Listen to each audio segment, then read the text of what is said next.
We're here with actor, musician, and director Adrian Grenier. Hi, welcome to Zurich. Hello, thanks. How do you like it here so far? So far, so sleepy. When did you arrive? I got here last night, and it was a long journey, lots of delays. So it was about 8 hours more than I was anticipating, and then they lost my bag. Oh, no way. Yeah. So you got the opportunity to go shopping in Zurich? Well, and it's Sunday here, Yeah, so you're everything's closed. But I met a nice gentleman who has good taste, and he loaned me this little shirt and tie. Fits you perfectly. Yeah. So your most recent documentary, Teenage Paparazzo, was screened here at the Zurich Film Festival. What inspired you to do a documentary about that specific theme? Well, I met this young kid who I thought was a fan, but it turned out that he was a paparazzi, and he took my picture, and I was the first time he ever took a picture of a celebrity was me. So it was sort of this perfectly aligned occurrence where he was entering into this world and I was entering into a documentary about him and this world. Exactly. So you actually take another perspective. You change kind of field somehow. Was that strange, like living the life of a paparazzi? Yeah, well, I definitely flipped the cameras more than once throughout the film. Initially on this kid, trying to explore what he does and trying to infiltrate the paparazzi. But then once I've infiltrated, I decided to turn the cameras yet again and try being a paparazzi myself. And so throughout the movie, it's this constant reflection, back and forth, flipping the cameras on many different occasions. Austin was only 13 years old when he started working as a paparazzi. How has your relationship with him developed ever since then? Because it took 3 years to shoot the documentary. Yeah, well, we've sort of transitioned into big brother, little brother type relationship, but we'll see how it develops from there. Does he still want to become really famous and, you know, become a star? We'll see, especially now that the film has come out. We'll see what he makes of the experience. In one scene, you staged a certain situation with Paris Hilton, and it wasn't quite natural, actually. Was there a certain message that you wanted to, you know, let the people know about that? Well, I think it's just cueing people into the fact that, you know, don't believe everything you read, and that the things you see, images that are portrayed, are half-truths at best, sometimes completely fabricated. So I was just exploring that and having fun with it. You obviously know a lot of people in Hollywood. Some of them might even be your friends. Was it strange for them to see you behind the camera stalking them? How did they react? I think everybody had a certain leery curiosity where they didn't quite know what I was up to. They were curious, but at the same time were nervous that I was maybe rocking the boat or going to piss some people off. Exactly, because when it comes down to it, I guess a lot of stars need the paparazzi as well to kind of establish themselves as famous people, that they're present in all the magazines. Do you think you changed something due to your documentary? Well, I think that that's true on some level, but ultimately, you don't need the paparazzi to do good work and contribute and connect with, on a human level, to your friends and your community. The ubiquity in magazines, I guess, has a certain role. It plays a certain role, but it's not necessary. So do you now feel for the paparazzi a little bit more?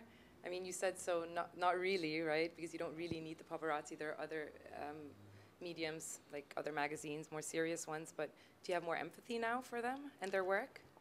On a human level, I do. As people, sure. But that doesn't mean that I still don't expect them to take responsibility for what they do. So today you were at the master class here at the Zurich Film Festival. What did you teach the young and aspiring filmmakers, or what advice did you give them on their way? I don't know if master class is the appropriate term. It was more of a conversation. Okay. And a panel discussion. I was just, answering questions, and to me, teaching is more about inspiring people to ask questions, and sparking their curiosity. So I certainly, throughout the making of this film, had a lot of questions and went out to answer them. And so hopefully after watching the film and after the talk, the audience has a lot of questions that they want to go out and find answers to and realize that they have the power to do so. I heard that luckily enough your documentary will come out on HBO and it will be accessible for the mass, so to say. And now you've been on a lot of festivals presenting your documentary. Are you nervous about that, to get the feedback from the people actually? No, I'm actually very excited to share, and I'm proud of the film. And right now it's just a process of getting responses, because to me it's most important to hear what people have to say, not necessarily in criticism or about the film, but more about what the film inspires in them and what they have to contribute to the conversation. To me, this is just the beginning of a conversation. Okay, and what do you hope is the message of your film and that conversation at the end of the day? What do you want people to be talking about? Well, my question to the world and the audience is, what kind of pictures do you want to take? What kind of stories do you want to make? And like this young boy who has the power to take pictures, we all share that same opportunity with cell phone cameras and the internet. We can all tell stories. So my question is, how do we want to go forward with this opportunity? What do we want to make? Exactly, because nowadays somehow anyone can be a journalist. Anyone can just, run a blog, upload photos. And I saw on your webpage for the Teenage Paparazzo that you're actually encouraging that you would want people to become paparazzis and upload things and become more active. Is that true? Well, I think the spirit of a young paparazzo is to go out and respond and take pictures of his environment. Austin happened to live in Hollywood, so he is simply responding to his particular environment. But to me, it's a matter of you cultivating that spirit, but for something maybe more constructive. And I can't say what that is. It's really up to you. It's personal responsibility, personal choice. What kind of stories do you want to tell? Do you want to tell, exploitive stories where you make fun of celebrities and talk about what they're wearing, or do you want to make something else? That's up to you. And I wouldn't judge one way or the other. I mean, I think tabloid has its place. It's a certain kind of entertainment. It's up to you. Okay. So this is your second documentary. You shot one about the search of your dad. And what fascinates you about this medium? Why do you like shooting documentaries as opposed to maybe a feature film? I really enjoy the spontaneity of it. I'm fascinated by the idea that you can just point the camera out into the world and interesting stuff happens, inevitably. There's nothing, there's just such rich, amazing moments every day, all the time, if you choose to look and if you choose to seek. You are also a musician, an actor, but most famous actually for your role in Entourage. Can you give us a little, sneak peek about what's going to happen to your character in the next season? Well, that depends on what season you're in right now. That's true. I actually stream it online, so I'm in the most You're up to date. Yeah, exactly. Well, a lot's happening this year. Season 7 in the States, Vince gets into some serious trouble, and he starts down a path that can be quite dangerous and destructive, and all his buddies, the entourage, are nervous for him.